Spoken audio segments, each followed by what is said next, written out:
Hi everybody, I'm here to talk about Rangers' 3-0 win up in Dingwall against Ross County today, not yesterday.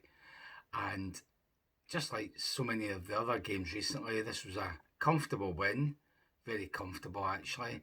Didn't score as many goals as we might have, as we did obviously on Wednesday night, but you can't score six every game. Even Celtic don't believe that.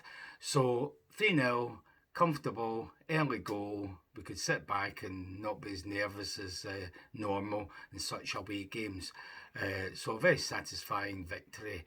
Um, Early goal obviously helps, and after that it was just a case of how many, I think. Although to be fair, Ross County actually gave a better go at it than most of the opponents in the last two or three league games. I think they had like 10 shots at goal, and I think two were in target. So that's not bad, even though they were at home.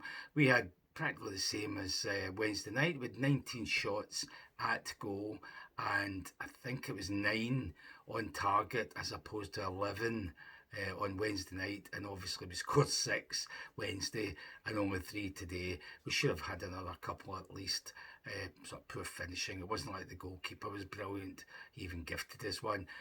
So we should have had another couple at least. Big Phil only made one change from Wednesday's team. No surprise there, I suppose, when he brought back Connor Barron to add a bit of steel to the midfield, I think, when you're playing an away game. Ross County, by the way, aren't the worst team in the league. They're, I think, eighth or ninth, eighth, I think. And the only two teams have beaten them there this season. Celtic really late, they had to come from behind and snatch a win right at the death. And Aberdeen had to snatch a win right at the end before they fell into their bad spell. So to win 3-0 is no mean feat, so we should be happy with that. Decent enough lineup. I would say nobody played badly. I can't see anybody that I saw a shocker. Nobody was brilliant. Igaman got man of the match quite rightly, I think. He did a lot of good things, some nice touches, nice passes, got the opening goal. Always looked lively. He's not quick, but he's awkward. He can take a pass, he can hang on to the ball, lay it off.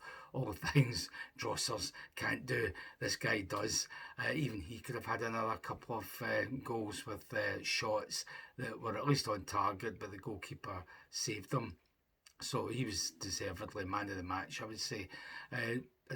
Nobody was bad. I mean, the poorest guy probably was Cherny. That's the poorest he's been, well, in the last month or two, practically.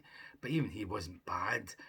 I say he was poor because he didn't really contribute that much. And in fact, he should have scored 2 or 3 goals because twice he was right in on the goalkeeper on his right foot, and instead of switching it to his left and doing a wee chip over the goalie, he tried to hit it with his right straight at the goalkeeper, and the other one he just sort of ran out of space and couldn't shoot or get a cut back in, which he's been doing lately, so that was poor. And then Igaman actually set him up with a lovely pass just to his right for him to run onto on his left foot, and it wasn't a very good shot. It was pretty weak, straight at the goalkeeper, comfortable save. So, as I say, he could have had a couple of goals at least, and that was him having a poor game. There was even one point where he was just inside our half. This was in the second half. No, this was the first half, I think. And he actually turned back and tried a back pass straight to the Ross County guy, who was all of a sudden running towards our box. And I think it was Suter who actually stopped him in his tracks. So that was a poor thing. That was the worst thing Cherny did, actually. So apart from him, everybody else was either decent or better than that. So that was good. Even better, we got Sterling, 10, 15 minutes near the end, so at least he's fit enough to take part, because hopefully we'll be using him on Thursday and especially on Sunday in the League Cup final. So it was good to see he was fit enough to play some part. On the other hand, Dow came on for his customary 10, 15 minutes when the game's won. So hopefully we won't be seeing him in the next couple of games. So decent enough performance. Ross County put up a bit of a fight, I suppose, but we were always comfortable. As I say, we should have scored at least a couple of goals more. Nobody got injured. Nobody was sent off, so we're all clear for the next 2 games ahead. We're only, I think, 2 points behind Aberdeen now, and we've got a game in hand, so it's only a matter of time before we overtake them. And we play them, I think, in January at Ibrox, so we'll go even further ahead of them. So their bubble has well and truly burst. I don't think they've won in the last 5 games. So their great start to the season that had them dreaming of challenging for the title has gone well and truly now. So that's good. That's one nuisance we don't have to think about again. So let's just keep winning. Playing the way we did, like even from the start today, we had more forward passing and quicker passing, especially from the 2 central defenders. Suter again had an imperious game. He was in total command, did a couple of good blocks, etc. So he was really good. Balogun did a couple of decent tackles as well. Didn't really have much to do, but he looked the part. I can't see him playing on Thursday if we're saving him for Sunday, but the 2 of them were fine. And as I say, especially passing forward from the back when they got the ball from Butland, who only had 1 save, by the way, to make, and that was from a close-in header right at him, but he managed to stop it and then collect it. So that was his total of the whole game, I would say. So passing better, more forward passing, more interchanging. Igaman, Hadji doing the usual, there to receive a pass, control the ball, move it on to somebody else, lay it off to somebody else. The only thing I would say was the shooting was poor from distance. Most of the shots were going above the bar, and quite a few different people did that. But apart from that, we can be happy with the goals. Okay, Igaman, 18-yarder, slight deflection, looked up and in the net. Brilliant start.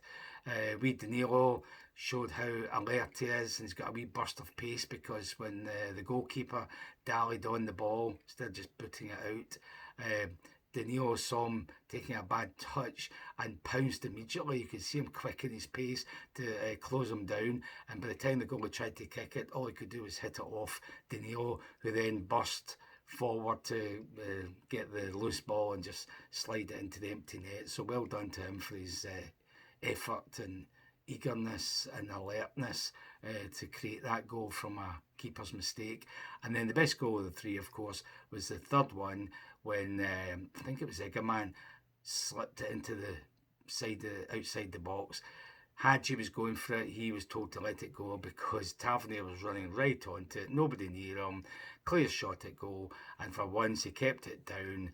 And it was as good a goal as he's scored over the years. It was an absolute beauty. Straight as a die. Keeper no chance. Well done to him.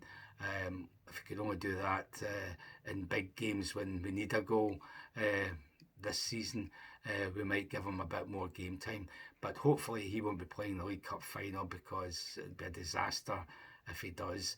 And if Philip plays him against Celtic and Celtic beat us, well, he deserves to get the sack. He really does. So I'm hoping it'll be Sterling playing there on Sunday, and it'll give us a better chance. So yet another game, another clean sheet, another win. Confidence building, we're looking better, we're looking more attacking, more skillful, more threatening. So if we can just keep that going, who knows what will happen this Sunday. Thursday will take care of itself. It's Spurs, they're better than us. If we get a draw, I'd be delighted, as long as we avoid a hammering at home like we got from Liverpool a couple of seasons ago. I'll be quite happy, as long as we turn it on in the League Cup final, get stuck in, get in Celtic's faces, maybe put Conor Barron or somebody on McGregor so that he doesn't swan about as usual with nobody near him. We see how good, in inverted commas, he is when somebody is on top of him, like the Germans did in the Euros in the summer, and the various other teams who didn't give him the freedom of the park. When you're in his face, he's a totally different player. So put young Barron on him and rummel him up a wee bit, and let's see what happens from that point. But I'm more confident now, looking towards the final on Sunday. So let's hope on Monday I'm reporting back with a big smile on my face, and even better if I've got a half smile on my face on Friday morning after the Spurs game. Best of luck to the boys.